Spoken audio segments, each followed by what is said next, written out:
Sahih al-Bukhari. Bismillahirrahmanirrahim. Të nderuar vëllezër dhe motra, asalamu alaykum wa rahmatullahi wa barakatuhu. Mirë se ardhët në takim në radhës rreth komentit të haditheve të Sahih Imam Bukhariut, Allahu e pasmëshiruar. Edhe me të jemi në kapitullin e imanit, në kapitullin Bab Khawfil Mu'mini an yahbata amaluhu wa huwa la yash'ur.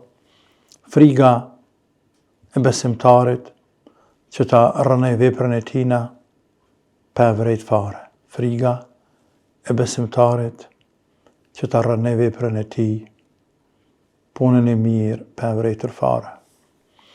Pas të cek hadithin e Abdullah ibn Mas'udit radiallahu anhu, se pejgamberi sallallahu alaihi wasallam ka thonë: sababul muslimi fusuqun wa qitaluhu kufrun. Sababul muslimi fusuqun wa qitaluhu kufrun. Sharja, fyrja besimtarit është fusuq, mëkat i madh. Wa qitaluhu kufrun, ndërsa luftimi i tina, vrasja tina është kufër. Kufër është me dalë për dinit. Ky hadith tregon për mëkatet e mëdha apo për mëkatin e madh që ka fyrja, sharja, mallkimi i besimtarit. E aq më shumë luftimi i tij, vrasja e tina. Kjo për faktin se ne jemi të urdhëruar si musliman që të respektojmë çdo musliman. Jemi të urdhëruar që mos të mallkojmë, mos të shajmë, mos të nëmim. Jemi të ndaluar nga vrasja, nga luftimi kundër vëllaut,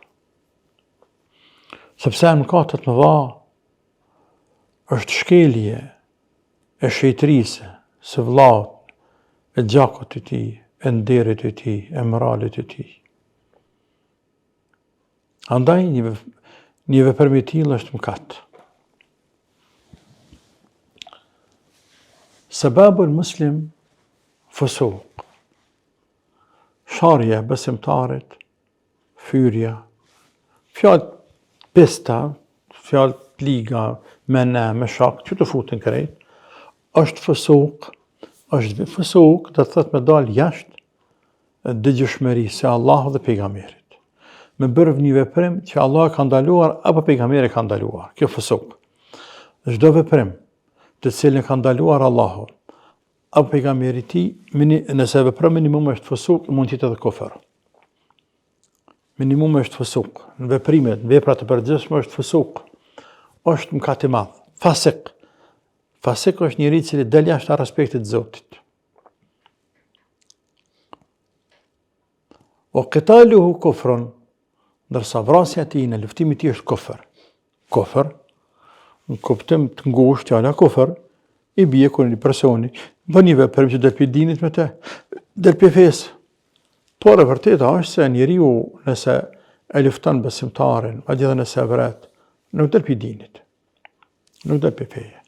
Ky është besimi i Ehlusunnetit e Xhamatit. Përkundër Khawarijve e pas tyre Mu'tazilit. Te Ehlusunnetit e Xhamatit me asnjë vepër robi, me asnjë gjuna, robi nuk del pi kufrit. Nuk del pi dinit kufër. Nuk del.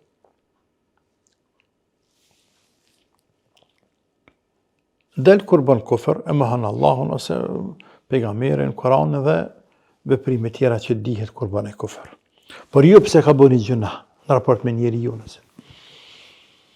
Jo se ka bënë zullum, nuk del pi dinit. Madje të qof gjakderdhi. Gjuna i madh po, por jo pa besimtar, nuk del pi dinit. E atëherë pse ka ardhur shprehja vrasja besimtarit, luftimi i tij është kufër. Ulemat janë përgjigjur në disa përgjigje, si fjala vjen ndërto, kanë thonë, kufër, është ka qujtë pejgamberi kufër, nga se një veprim i tillë i përngjan veprës e jo besimtarëve të kufarëve. Nga se jo besimtarët nuk e kanë parasysh shejtrin e gjakut i tjetër që kena në islam. Ne kena nivele më të lartë.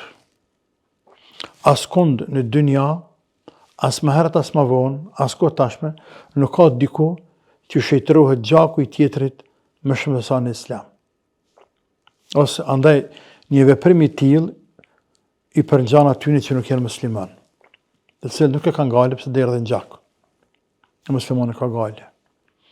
Ose e ka quajtur kufër, vrasja besimtarët është kufër nëse personi e lejon vrasjen e tina, e bën halal gjakën e tina, e që vrasja është haram, e qështë e bën halal.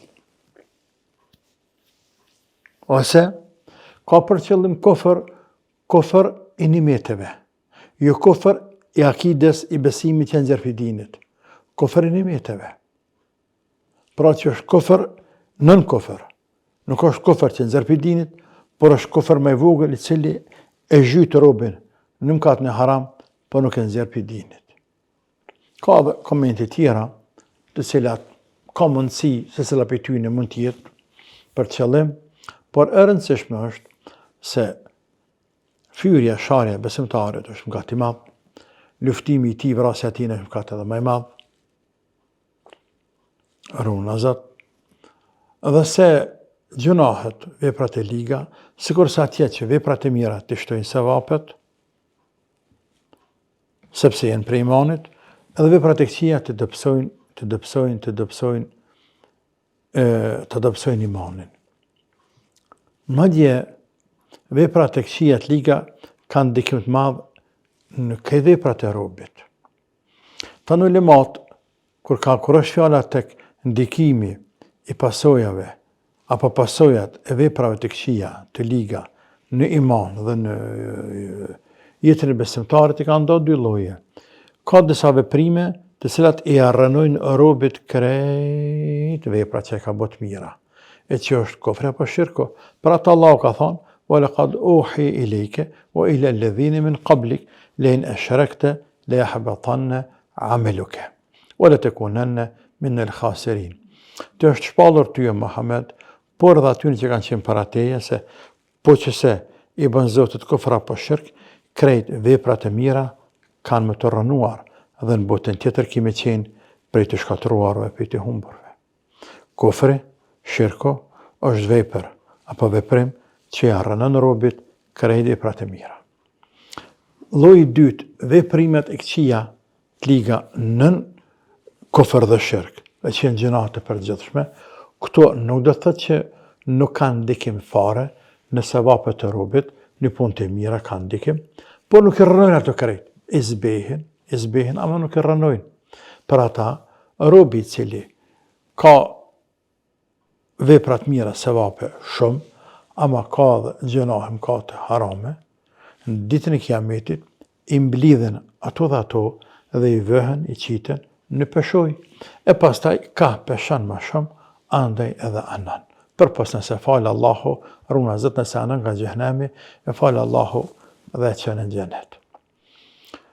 Kështu që kjo hadith pra, na edukan neve si musliman, e na këshillan dhe na urdhëran që të jemi të kujdesshëm ndaj robit, ndaj vllaut dhe motrës tonë, ndaj tjetrit. Për ndryshe, mbushemi, zhytemi në haram apo në gjëna, Allahu na ruajt. Allahu na bëj për atyre që pajisen me vlera, me karakter me etik të lartë, na ruajt moralin, na ruajt dinin, imanin, na bëj për atyre që i respektojmë dhe i duam të tjerët, dhe i ruajmë të tjerët, po ruajmë derin e tyre, gjakën e tyre, pasurinë e tyre, mendjen e tyre dhe kështu me radhë.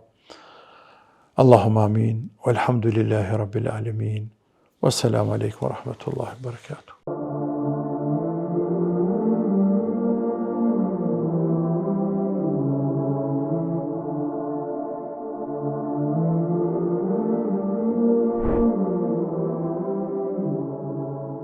صحيح البخاري.